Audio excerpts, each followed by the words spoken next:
الیاس دوبارہ آئے گا۔ آج کی پہلی تلاوت یشوع بن سرا، اس کا 48 باب 1 سے 4 اور پھر 9 سے 11 آیت تک۔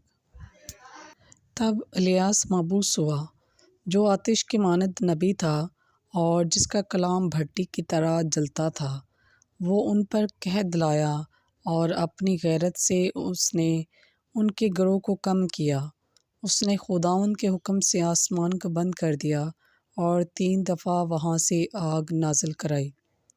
اے الیاس، تیرے معجزوں کے باعث تیرا جلال کیا ہی عظیم ہے، اور کس کا فخر تیرے فخر کی مانند ہے۔ اور انبیاء کو اپنا جانشین بنایا، اور تو آگ کے ببولے میں آتشی گھوڑوں کی گاڑی پر اوپر اٹھایا گیا۔ تو نوشتے کے مطابق مقرر وقت کے لیے آمادہ ہے، تاکہ خداوند کے غضب کو تھامے اور باپ کا دل بیٹے کی طرف مائل کرے اور یعقوب کے قبائل کو بحال کرے۔ مبارک ہے وہ جو تجھے دیکھ کر مرتا ہے۔ پس پاکلام کے پڑھے اور سنے جانے پر خداوند کی خاص برکت ہو۔ خداوند کا شکر ہو۔